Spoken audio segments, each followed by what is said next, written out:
So there I was, sitting in the most uncomfortable chair in the known universe, watching what could only be described as the galaxy's most expensive temper tantrum unfold before my eyes. The Galactic Council chamber, in all its chrome and crystal glory, was buzzing with the kind of nervous energy you'd expect from a group of beings who just collectively decided to do something monumentally stupid. Chairman Vexthor, a 7-foot-tall bird-like creature with an ego that could be seen from orbit, was practically preening at his podium. His iridescent feathers caught the light as he spread his wings in what I'm pretty sure was supposed to be an impressive display. Instead, he looked like a peacock having an identity crisis. "Distinguished delegates of the Galactic Council," he squawked, his voice carrying that special brand of pompousness that only comes from someone who's never been told no in their entire life. "Today we embark on a venture that will surely cement our places in galactic history." Oh, this was going to be good. I settled back in my chair, which immediately tried to adjust to my optimal comfort position and somehow made things worse. "Alien furniture, I swear." Vexthor continued his grand speech, gesturing dramatically with wing arms that had clearly never seen a day of real work. "We shall host the first ever Apex Predator Showcase. Each member species will present their planet's most formidable creature, demonstrating the pinnacle of evolutionary achievement." The chamber erupted into what I can only describe as organized chaos. The Zephyrians, who looked like living crystals, started chiming anxiously among themselves. The mucoids, resembling nothing so much as oversized garden slugs, began secreting what I hoped was nervous sweat. Even the circuits, our resident robot delegation, were flashing warning lights in patterns that probably translated to error does not compute. I had to admire Vexthor's confidence. Here was a being whose own species' idea of an apex predator was something called a battle moth. I'd seen the files. Picture a butterfly, but angry, and about the size of a dinner plate. Terrifying stuff, truly. "But Chairman," wheezed Councillor Blobbert of the mucoids, his entire gelatinous form quivering, "transporting our slime tsunami across 3-star systems could prove challenging." "Nonsense," Vexthor proclaimed, apparently immune to the growing panic around him. "We are the Galactic Council, we have the finest containment technology in the universe." Right. The same containment technology that had failed spectacularly during the Great Sandwich Incident of 2387, when someone's lunch had achieved sentience and held the North Wing hostage for 6 hours. But who was I to bring up past failures? I watched as delegate after delegate raised concerns about shipping their planetary nightmares across the galaxy. The granite giants were worried about weight restrictions. The plasma dancers were concerned about temperature controls. The void whisperers were just making that unsettling humming sound they do when they're thinking too hard. And there I sat, Captain Maya Rodriguez, sole human representative to this circus, quietly sipping my coffee and watching the greatest collection of advanced civilizations in the galaxy collectively lose their minds over a glorified monster truck rally. The best part, none of them had bothered to ask me what Earth's apex predator was. They were all so busy panicking about their own creatures that they'd completely overlooked the human in the room. That was their first mistake. "The showcase will commence in one standard galactic week," Vexthor announced, apparently oblivious to the fact that half his council looked ready to resign on the spot. "May the most fearsome creature win." Oh Vexthor, if only you knew what you'd just gotten yourself into. 1 week later, the Galactic Council chamber had been transformed into what I can only describe as an interstellar zoo crossed with a really bad science fair. The smell alone was enough to make me question my life choices. Someone had clearly forgotten that not all species breathe the same atmosphere, and the resulting cocktail of gases was memorable. The Zephyrians went first, naturally. They always go first. Something about crystalline superiority complexes. "Behold," announced Delegate Prismka, her faceted body refracting light in patterns that probably meant Firmin in crystal speak. The dreaded shard stalker of Zephyros Prime. What rolled out on the hovering platform looked like a disco ball that had gotten into a fight with a wind chime. It was about the size of a small car, covered in razor-sharp crystal formations that caught the light and threw rainbows everywhere. Very pretty. Very dramatic. Very slow. "Watch in terror," Prismka continued, as it stalks its prey with deadly precision. The shard stalker proceeded to move approximately 3 inches, then stopped to apparently contemplate its existence. A few crystals tinkled musically. The delegates waited. I checked my watch. More tinkling. Someone coughed. "It's building suspense," Prismka explained weakly. "Right, because nothing says apex predator like taking a coffee break mid-hunt." The mucoids went next, and I had to give them credit for enthusiasm. Councillor Blobbert himself was practically vibrating with excitement as their containment unit was wheeled in. "Citizens of the galaxy," he gurgled, "prepare yourselves for the slime tsunami." The container opened with a dramatic hiss, and out poured what looked like the world's most enthusiastic puddle. It spread across the floor with all the menace of spilled soup, leaving a trail of what I really hoped was just sticky residue. It engulfs its victims.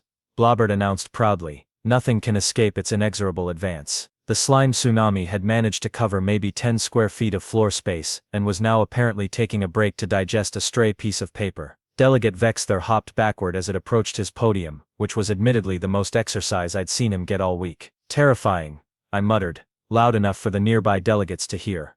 I'm absolutely quaking in my boots. The circuits were up next, and at least they had the decency to make their presentation short. A sleek robot designated Unit 47 rolled forward and announced in its perfectly modulated voice, initiating display of the logic bomb terror of the circuit homeworld. What followed was the most anticlimactic demonstration in galactic history. Unit 47 projected a hologram of what looked like a computer terminal, then posed it with a simple paradox. This statement is false, it declared. The holographic computer immediately began smoking flashing error messages, and generally having what could only be described as a mechanical nervous breakdown. After 30 seconds of digital screaming, it shut down completely. Behold, Unit 47 announced, the logic bomb destroys any artificial intelligence that attempts to process it. I raised my hand. What about organic intelligence? Organic intelligence is typically too primitive to be affected. So it only works on other robots.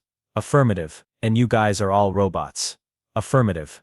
So basically you've created a weapon that only works on yourselves. Unit 47 paused for exactly 2.7 seconds, which in robot time is practically an eternity of embarrassment. We had not considered that perspective. The parade continued with similarly underwhelming results. The granite giants presented their boulder beast, which was literally just a really big rock that occasionally rolled around. The plasma dancers showed off their solar flare, which was admittedly impressive until you realized it was basically just a really expensive light show. The Void Whisperers brought something that might have been terrifying if anyone could actually see it, but since it existed in a dimension slightly to the left of reality, it was hard to tell. Each presentation followed the same pattern: dramatic build-up, underwhelming reveal, confused explanations about why their creature was definitely scary despite all evidence to the contrary. I was starting to understand why humans had never been invited to join the Galactic Council's military alliance. These people couldn't conquer a paper bag, let alone a planet. Finally, after what felt like hours of increasingly ridiculous demonstrations, Chairman Vexler turned his beady bird eyes toward me. And now,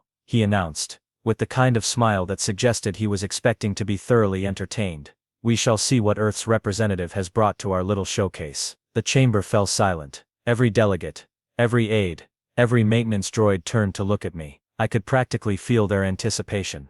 They were expecting cages, containment units, maybe a really impressive hologram. Instead I stood up, stretched, and grinned. Well, I said, this should be interesting. The silence stretched on for what felt like an eternity. I could practically hear the collective thinking of 300 alien minds all wondering the same thing. Where's the cage? Chairman Vexler cleared his throat, a sound that came out like a strangled car horn. Captain Rodriguez, we're waiting for your presentation. Where is Earth's apex predator? I looked around the chamber, taking in all the expectant faces. The crystalline Zephyrians were literally sparkling with anticipation. The mucoids had formed what I think was supposed to be an attentive huddle, but looked more like someone had spilled a box of rubber balls. Even the usually stoic circuits had their optical sensors focused on me with mechanical precision. Oh, I said, letting my grin widen. It's already here. More confused murmuring. Vexler's head tilted at an angle that would have made an owl proud. I'm afraid I don't understand. We don't see any containment unit. No transport cage. No stasis field. Did you perhaps forget to bring your creature? Nope, I replied cheerfully. Didn't forget anything. I stood up from my chair, which immediately began its annoying adjustment routine behind me, and walked to the center of the chamber. Every eye sensor and photoreceptor in the room followed my movement.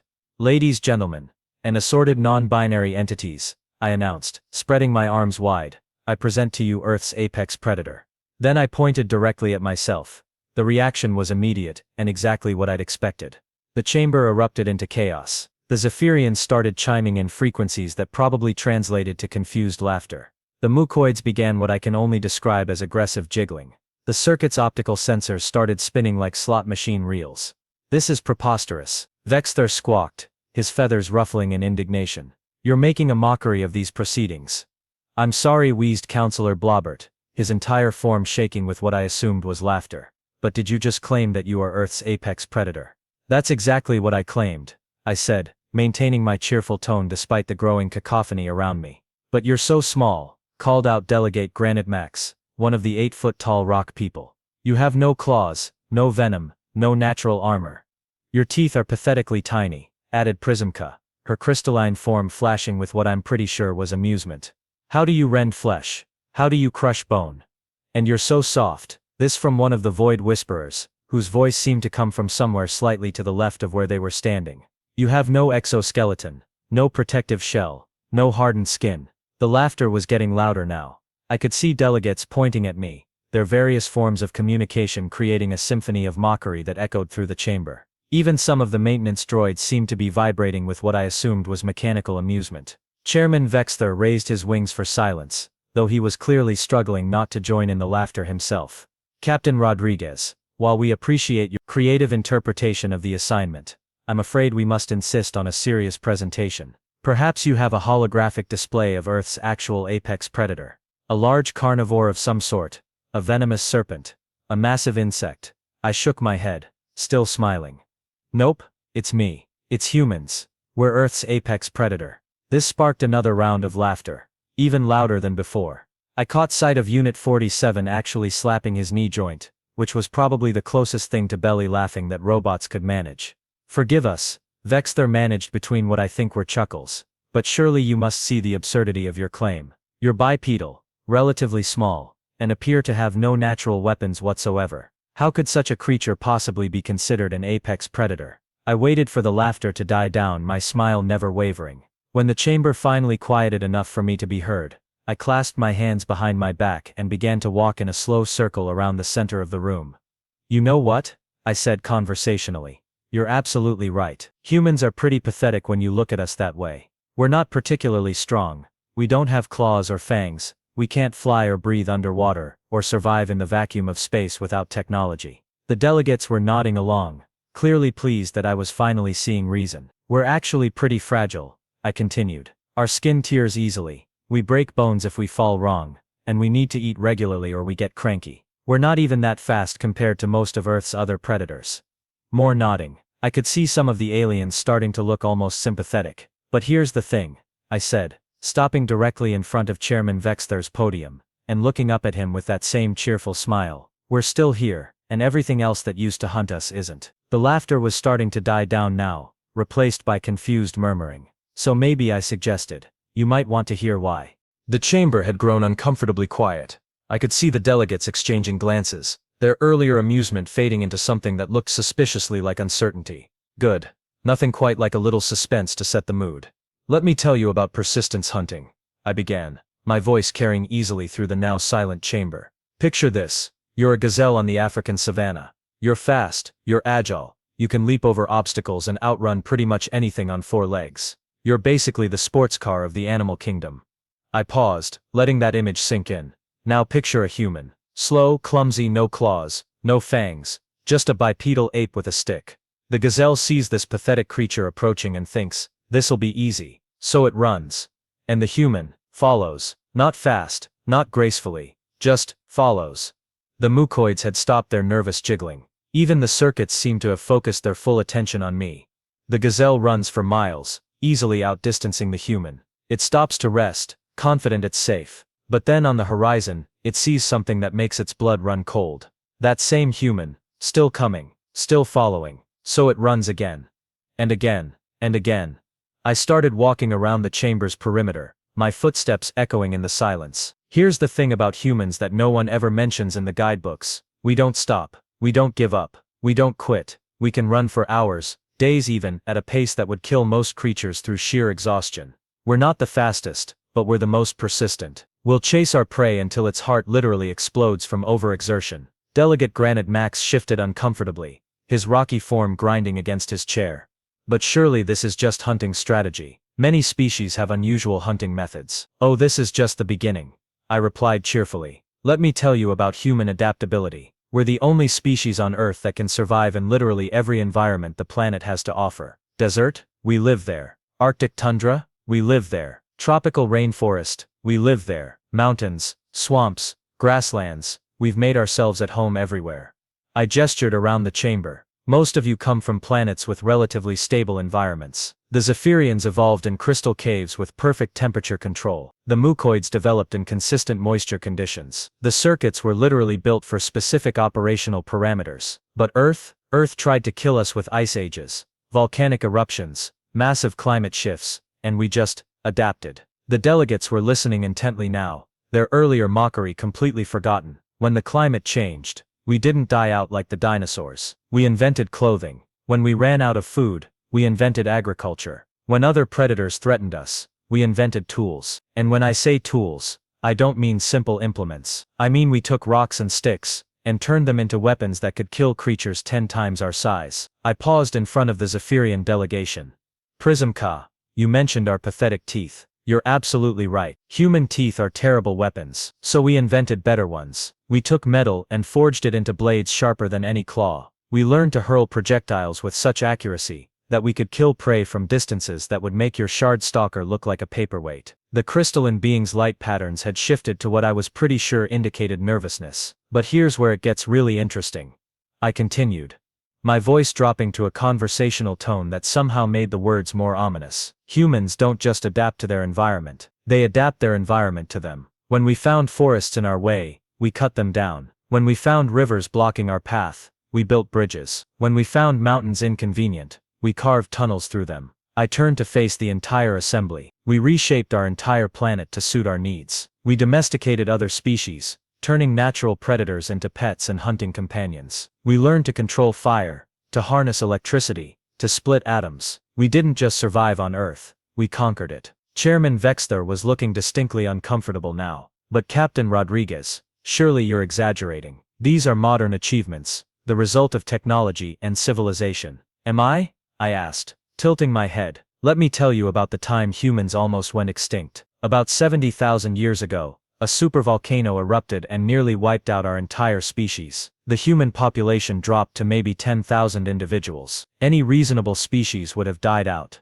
I began walking again, my footsteps the only sound in the chamber. But humans didn't die out. Those 10,000 survivors looked at a world covered in ash, with most of the food sources gone, and the climate completely disrupted, and they decided to keep going. They scattered across the planet, learned to survive in conditions that would have killed any other species. And within a few thousand years, they were thriving again. The silence was deafening now. I could see some of the delegates actually leaning back in their chairs, as if trying to put distance between themselves and me. And here's my personal favorite human trait, I said. My smile widening. We hold grudges, not just for days or weeks, but for generations. We'll pass stories down through centuries, teaching our children to hate things that wronged their great-great-grandparents. We've fought wars that lasted hundreds of years over insults that most species would have forgotten in a season. Unit 47's optical sensors were blinking rapidly. Captain Rodriguez, are you suggesting that humans are vindictive? Vindictive? I laughed, and several delegates actually flinched at the sound. Unit 47, humans invented the concept of revenge. We'll spend decades planning payback for the smallest slight. We'll sacrifice our own comfort, our own safety, our own lives just to make sure someone who wronged us suffers for it. The chamber was so quiet, I could hear the hum of the life support systems. Every alien in the room was staring at me with expressions ranging from concern to outright fear. But wait, I said, my voice bright with false cheer, there's more. Would you like to hear about our pack hunting strategies? Our ability to coordinate complex attacks with nothing but gestures and grunts. Our tendency to keep fighting even when mortally wounded. Our capacity to survive on minimal resources for extended periods. The delegates were exchanging glances again, but this time it wasn't amusement. It was the kind of look prey animals give each other when they realize they're being stalked. Or maybe, I continued, you'd prefer to hear about our greatest evolutionary advantage. The thing that makes humans truly unique among Earth's predators. I paused, letting the tension build, then delivered the final blow with a smile that was probably a little too wide. We're the only species that hunts for sport. The words hung in the air like a death sentence. I could practically feel the temperature in the chamber drop 10 degrees as the implications sank in. The mucoids had gone completely still, which for a species that never stops jiggling was probably the equivalent of a panic attack. Several of the Zephyrians had dimmed their internal lighting to what I assumed was their version of trying to hide. Sport? Whispered Counselor Blobbert, his voice barely audible. You mean, for entertainment? Oh yes, I said. my smile never wavering. Humans will track, chase, and kill other creatures just for fun.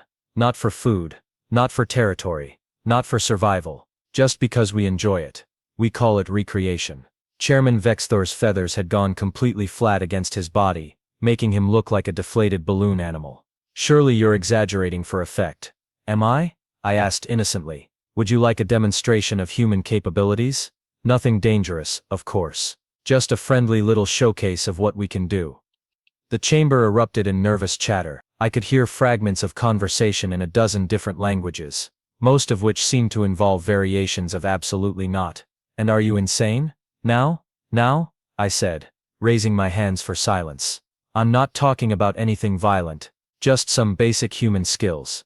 For instance, how many of you know that humans can throw objects with lethal accuracy? I reached into my jacket pocket and pulled out a standard-issue stylus, the kind used for datapad entry. Nothing more dangerous than a writing implement.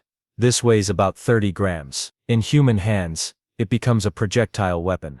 I held it up so everyone could see, then casually flicked it across the chamber. It sailed through the air in a perfect arc and embedded itself point first in the wall behind the granite giant delegation, quivering slightly from the impact. The silence was absolute. Humans can throw objects at speeds exceeding 150 kilometers per hour. I explained conversationally, as if I hadn't just demonstrated that I could kill someone with office supplies. Our ancestors used this ability to hunt mammoth-sized creatures with nothing but sharpened sticks. A human with a proper spear can pierce armor that would stop most energy weapons. Delegate Granite Max was staring at the stylus embedded in the wall behind him, his rocky features somehow managing to convey pure terror. How did you the accuracy? Oh, that's nothing, I said, with a dismissive wave. Human hand-eye coordination is absolutely ridiculous. We can hit targets the size of a coin from 50 meters away. We can catch objects thrown at us at high speed. We can manipulate tools with precision that would make your finest manufacturing equipment jealous. I started walking again, and I noticed that several delegates actually leaned away as I passed. But throwing things is just the beginning. How many of you know that humans can survive without sleep for weeks at a time? Unit 47's optical sensors whirred nervously. Surely that's physiologically impossible. The record is 11 days, I replied cheerfully. 11 days of complete sleep deprivation, and the human remained functional. Not comfortable, mind you, but functional. And that's just the record. Military humans regularly operate on 2 to 3 hours of sleep per night for extended periods. We call it combat conditioning. The word combat sent another ripple of unease through the chamber. Or how about this? I continued. Humans can survive massive trauma that would kill most species instantly. We can lose limbs and keep fighting. We can survive blood loss that would drain a smaller creature completely. We can endure temperatures that would flash freeze the mucoids or melt the circuits. I paused in front of the plasma dancer delegation, their energy forms flickering with what I assumed was anxiety. We eat poison for entertainment. We call it spicy food, and we compete to see who can consume the most toxic substances without dying. We deliberately seek out experiences that cause pain and fear, then we pay money for the privilege. That's completely irrational, stammered one of the Void Whisperers. Is it? I asked. Or is it conditioning? Humans constantly expose themselves to stress, danger, and discomfort to build tolerance. We make ourselves stronger by deliberately making ourselves suffer. We call it training. I walked over to where the granite giant delegation was sitting.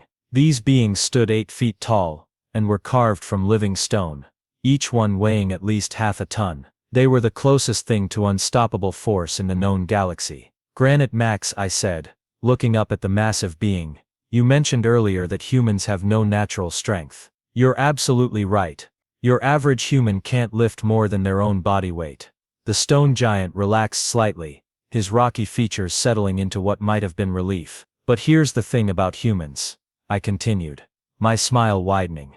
We don't rely on natural strength. We rely on technique, leverage, and sheer bloody-mindedness. Would you like to demonstrate? Demonstrate what? Granite Max asked, his voice like grinding boulders. Arm wrestling, I said simply. You versus me. Right here, right now. The chamber went dead silent. Granite Max stared down at me with what I assumed was disbelief. You want to arm wrestle me? Why not? You're right that humans are physically weak. This should be easy for you. I could see the logic working through his rocky brain. He outweighed me by at least 400 pounds. His arm was the size of my entire torso. There was absolutely no way a human could match the raw strength of a granite giant. "Very well," he said, extending one massive stone arm. "But I will not be responsible for any injury you sustain." "Fair enough," I replied, positioning myself opposite him. A maintenance droid quickly provided a makeshift table, and we locked hands. The size difference was comical, my human fingers barely able to wrap around his stone appendage. Every delegate in the chamber was watching intently, many of them recording the event. "Ready?"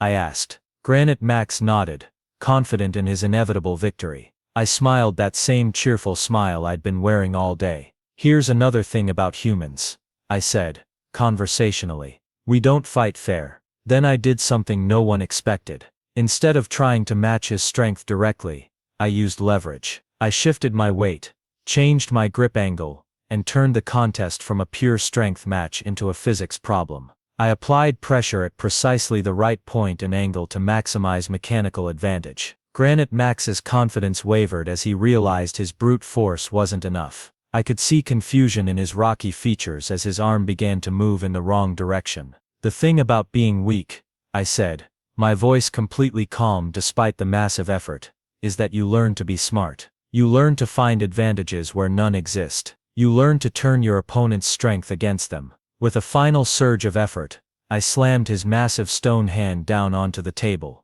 The impact was loud enough to echo through the chamber. Dead silence. Granite Max stared at his defeated hand as if it had betrayed him. The other delegates were looking at me with expressions I couldn't quite identify, but they definitely weren't laughing anymore. "But wait," I said, straightening up and brushing off my hands.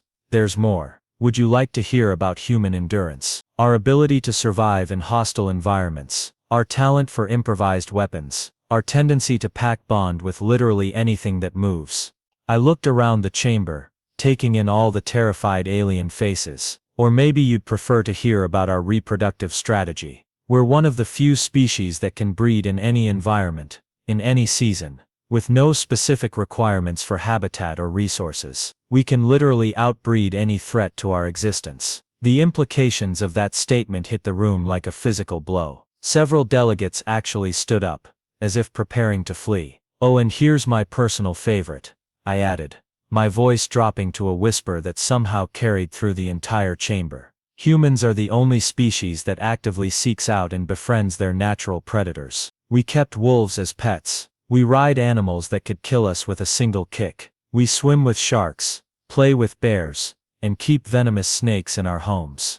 I paused, letting that sink in. "We don't just survive alongside creatures that want to kill us. We make them love us." The chamber was so quiet I could hear my own heartbeat. Every alien in the room was staring at me with a mixture of horror and fascination, like they were watching a disaster in slow motion. "So," I said, my cheerful tone returning, "are there any questions about Earth's apex predator?" The silence stretched on for what felt like an eternity. I could see the wheels turning in hundreds of alien minds, all desperately trying to process what they'd just witnessed. The mucoids were trembling so hard they looked like they were having seizures. The Zephyrians had dimmed their lights so much they were practically invisible. Even the circuits seemed to be running diagnostic programs, their optical sensors blinking in patterns that suggested they were questioning their own programming. Finally, Chairman Vexler cleared his throat with a sound like a dying car engine. His voice, when he spoke, was barely above a whisper. "Captain Rodriguez, I think we've learned quite enough about Earth's apex predator for one day." "Oh, but we're just getting started," I protested with false enthusiasm. "I haven't even told you about human warfare yet, or our tendency to hold sporting events where we deliberately try to injure each other for entertainment, or our absolutely fascinating relationship with controlled explosions." "No." The word exploded from at least a dozen delegates simultaneously, their various languages blending into a chorus of universal terror. Vexler was frantically tapping at his datapad, his feathers still pressed flat against his body. "I'm declaring humans the winner of the Apex Predator Showcase. Immediately. Unanimously. By executive decision." "But we haven't even taken a vote," I pointed out helpfully. "All in favor of declaring humans the winner say aye," Vexler squawked. The response was immediate and overwhelming. "Aye," echoed through the chamber in a dozen different languages, some of which I'm pretty sure don't normally have words for agreement. "Excellent," I clapped my hands together, and half the chamber flinched at the sound. So when do we schedule the next showcase? I was thinking we could do a demonstration of human recreational activities. Maybe some of our combat sports. Mixed martial arts is always popular, and I bet you'd love to see what we call extreme sports. The panic was palpable now. Delegates were actually gathering their belongings, some of them backing toward the exits while maintaining eye contact with me like I was a wild animal that might pounce. Or better yet, I continued, warming to my theme, we could host the next meeting on Earth. Give you all a proper tour of our lovely planet. I could show you some of our preserved battlefields. Maybe visit a few of our maximum security prisons. Take a trip to one of our more active volcanic regions. Chairman Vexler was typing so fast his talons were blurring. I'm updating the galactic database now. Humans are being classified as, let me see, approach with extreme caution, recommend diplomatic solutions only, under no circumstances attempt physical confrontation. That seems a bit excessive, I said mildly. Does it? Vexler's voice cracked. Does it really? I shrugged. I suppose. Oh, and you might want to add a note about our sense of humor. We find the most dangerous situations absolutely hilarious. The more likely we are to die, the funnier we think it is. Several delegates made what I can only describe as whimpering sounds, and are pack bonding. I added cheerfully. I forgot to mention that. Humans will form emotional attachments to literally anything. Other humans, animals, inanimate objects, abstract concepts, will fight to the death to protect things we've decided we care about, even if we only met them 5 minutes ago. Unit 47's optical sensors were spinning so fast they were creating a small whirlwind. Captain Rodriguez, are you suggesting that humans would engage in combat to protect acquaintances? Oh, absolutely. I replied. We once fought a war that lasted 4 years because someone shot a guy most of us had never heard of. We'll hold grudges on behalf of people we've never met, against people we've never seen, for reasons we don't fully understand. The chamber was emptying now. Delegates were fleeing toward the exits with whatever dignity they could muster, which in most cases wasn't much. The mucoids were literally oozing toward the doors. The granite giants were walking so fast their footsteps were shaking the floor. This meeting is adjourned. Vexler announced, his voice reaching frequencies that probably qualified as a distress call. Indefinitely. Possibly permanently. But what about the victory celebration? I called out. I brought some traditional human beverages. They're only about 40% alcohol, which is pretty mild by our standards. The exodus became a stampede. I watched with amusement as the most advanced civilizations in the galaxy fled from one small human with a cheerful attitude, and a handful of uncomfortable truths. Vexler was the last to leave, clutching his datapad like a lifeline. At the door he turned back to look at me with something that might have been pity. Captain Rodriguez, he said, his voice heavy with what I assumed was newfound respect, in the future, perhaps Earth would prefer to handle its own diplomatic relations, independently. From a safe distance. Oh, that's very thoughtful of you. I replied. But don't worry, I'm sure we'll find opportunities to socialize. Humans are very social creatures. We love meeting new people, exploring new places, sharing our culture with others. Vexler's feathers somehow managed to press even flatter against his body. Of course you do, he muttered. And fled.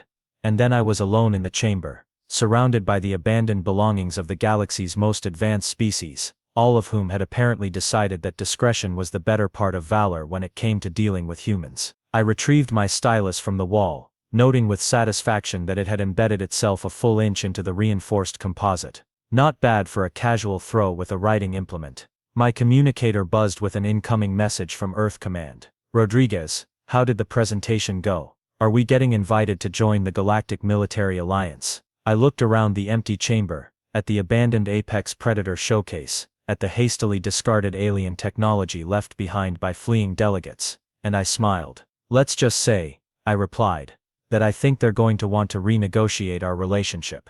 As I headed toward the exit, I passed the bar area where several maintenance droids were cleaning up. One of them, a small custodial unit, rolled up to me with what I assumed was curiosity. Excuse me, Captain Rodriguez, it said in a mechanical voice. But are humans really as dangerous as you described? I paused considering the question. Well, I said finally, put it this way. Everything I told them was true. But I didn't mention the really scary stuff. The droid's optical sensor dimmed. There's worse.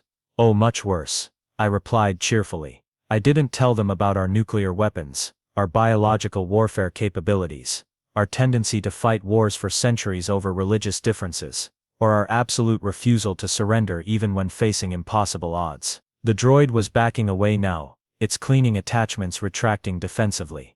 I also didn't mention, I continued, walking toward the exit, that everything I described applies to individual humans. When we work together, we're capable of things that would make your programming crash just trying to calculate the possibilities. I paused at the doorway, and looked back at the empty chamber one last time. But the really terrifying thing about humans, the thing that makes us truly dangerous. The droid waited, its optical sensor focused on me with what I assumed was horrified fascination. We're the only species in the galaxy that thinks all of this is funny. And with that, I headed off to find a decent cup of coffee and maybe a place to watch the evening news. I had a feeling that Earth's diplomatic status was about to undergo some very interesting changes. After all, there's nothing quite like a good first impression to establish the tone of a relationship. And something told me that the galaxy was going to remember this particular introduction for a very long time.